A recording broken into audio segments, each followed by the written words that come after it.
Hi, I'm Tina, and I'm here today with Pam Anderson from Supreme Lending, and she's going to share with you about what they have to offer for buyers, and is right now a good time for a buyer to buy a house. So Pam, why don't you just share just a little bit of what's going on in the market and how right now is still a good time for a buyer? Oh, absolutely. It is the best time to buy right now. You know, I think everyone's looking on the news and they're like, oh, interest rates are rising, everything's rising. But what they don't know is competition is not here right now. Right. Okay. So the people that had a hard time finding a home during COVID because there was so many buyers and not enough homes, they were paying so much over asking. Exactly. Now interest rates are a little bit higher, but you can actually find a house that you want, not Right. just settle with, get actually a good deal, sales price or below, Right. and maybe have the seller pay some closing costs for you now.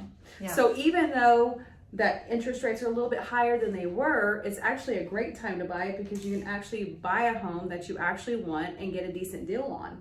Exactly. You remember how you shared, I wanted you to share with them too, about how you had told me about how the difference at their mortgage rate may be a little bit more right now, their monthly payment, but in the long run, how it doesn't even come close to what they're saving if they buy a house right now.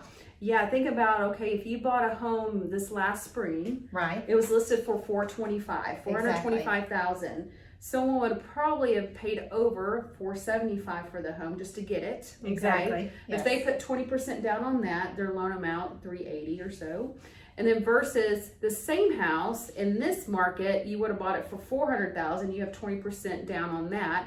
How much you're saving just in between the down payment requirements. Let's just say in between your interest rates, your payment's $300 plus between the two interest rates. Okay.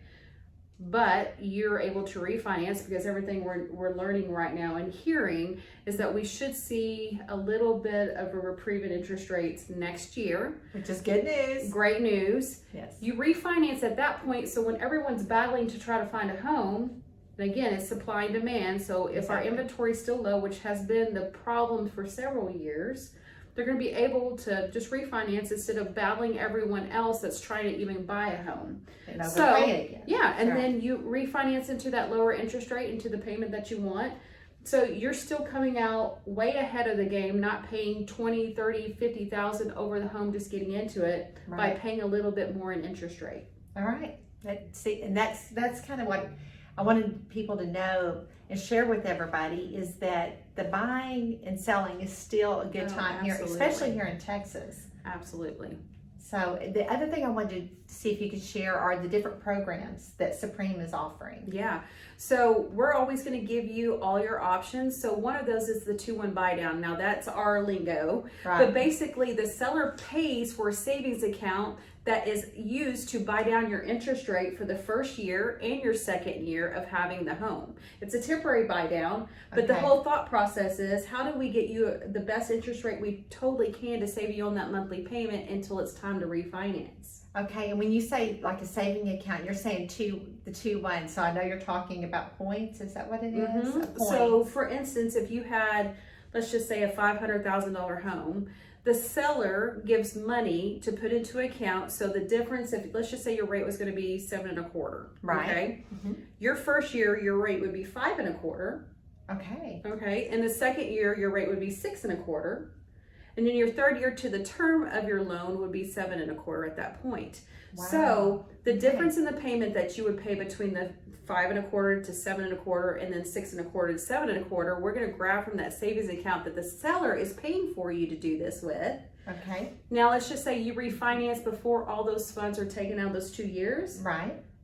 You just do a principal reduction, so you don't lose that money at all. It just comes off the price of the home whenever you refinance. Wow. So it's still your money. So even in this market, we have so many things that we could talk to you about on saving you on interest rate. There's still down payment assistance programs out there. There's adjustable rate mortgages that are saving people on interest rate as well.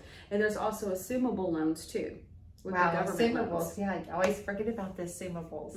Those are like your FHA and VA loans. Okay.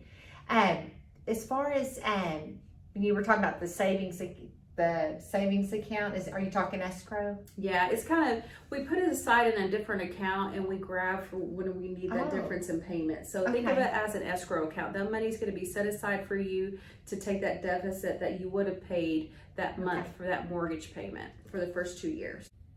So that's really great news for buyers that are out there. Absolutely. To know that they have that option of a seller not only contributing to their savings account, but that also their agent can still negotiate repairs for them. Absolutely. That's awesome. Okay, is there anything else that you could share with us about what you see upcoming? I know it's just your opinion, but what do you think, when do you think we're going to see some shifts coming on or anything else?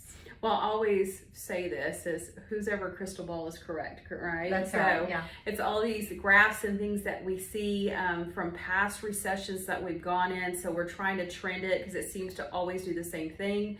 Fannie Mae came out this last week and said, this next year, we should start seeing rates come down a little bit. Now, what that means, we don't know. Is it first quarter, fourth quarter? We don't know. And it could go into 2024.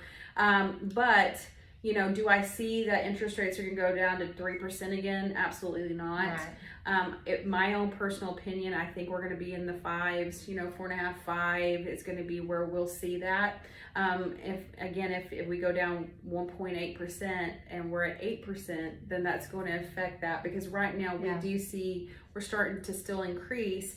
But again, we're hoping that this ends pretty quickly and then we can get people into homes. And again, remember, we're going to talk affordability. We're going to talk about payment and not rate, because we all know that rates are higher now. Right. And the anxiety is there already with the news. So we're going to talk about what is your payment at this sales price. And of course, we'll talk about rate when it's time to lock in, of course.